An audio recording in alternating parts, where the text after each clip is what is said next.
vegetable gardening and the keto lifestyle. I think it only makes sense.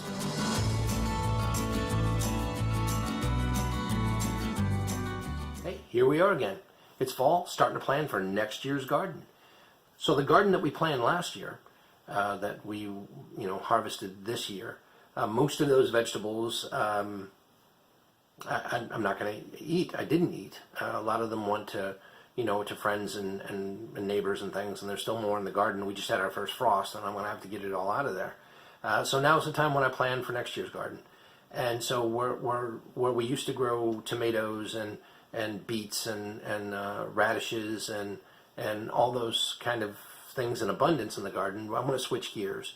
And so my garden is a raised bed garden. I built it a couple of years ago. They're 4 foot by 8 foot beds, and I've got 4 main beds. I've got a couple of smaller beds, and I've got long, narrow beds for okra and things around the sunny edges, because okra is just so tall when it gets done. And I've got a small bed that's outside of the fenced area that I had grown potatoes in, and sweet potatoes. So that's an area that we're going to assign to something different this coming year.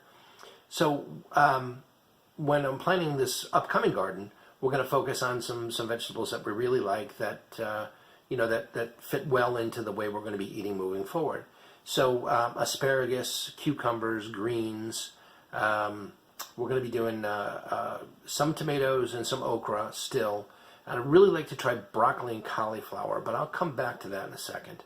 I'm going to be doing a lot more herbs. I've been doing some drying of herbs, and I want to cook more with fresh herbs. So I'm going to be growing a lot more herbs and things that I put in the cooking that just enhance the flavor of course, that's what it's there for.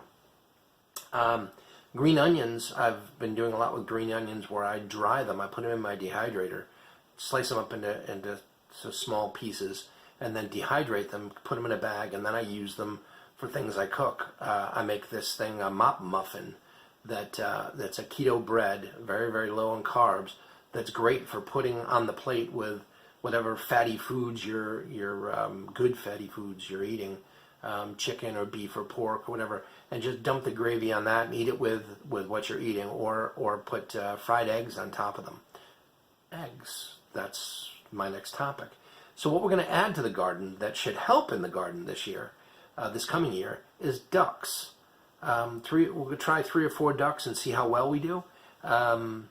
It's a big leap for us. We've never done anything like this before, but the benefits of having them, one, their eggs are fantastic. They have big yolks.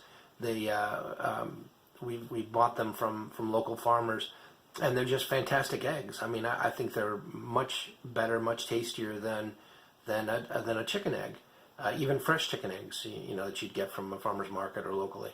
And plus, the ducks in the garden are prolific insect eaters. I've never been a big fan of using a lot of pesticides and insecticides, and some of these bugs like the squash borers and squash bugs and things just drive me crazy. Well, these ducks, that's all they do is walk around the garden. The garden's fenced off. They're going to be contained in that space, and so I'll have to give them food and water, of course, but they spend most of their time eating the bugs out of the garden. So they should pay their way, and there should be dividends in the eggs and whatever else we decide to do with the ducks. So this should be a good year for it. So I'm very much looking forward to seeing how the ducks work out in the garden. So again, I'm very curious for feedback. Other people do gardening on keto, or if they're thinking about it. I highly recommend, even if you have very little space, get some herbs going. Basically they for the most part just look like weeds.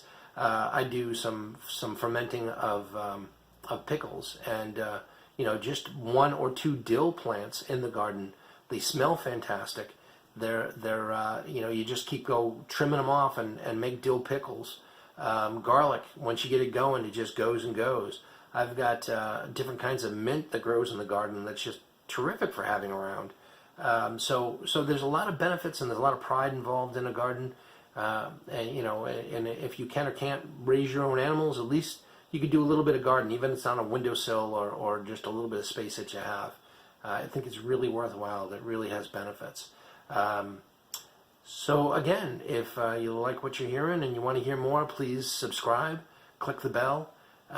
Check out my other videos. I'm on Instagram and Facebook, and trying to do a lot more with Pinterest, getting involved in all those things. Got some, I say it every week, but I've got some great stuff coming up, and I'm going to really make every effort to be on the schedule of releasing a video to YouTube every Wednesday and Sunday at this point. Might move that a little bit. Might make it Mondays and Thursdays, but for now I'm going to hit every Wednesday at the very least. I've got a long list of things that topics for episodes that we want to go through, and some great, like I said, some great stuff coming up. So thanks again for watching and listening to the video, and again, check me out on those other platforms, and give me feedback. Let me know your thoughts on keto and gardening and health, and maybe what else you're hearing. So thank you very much. See you next time.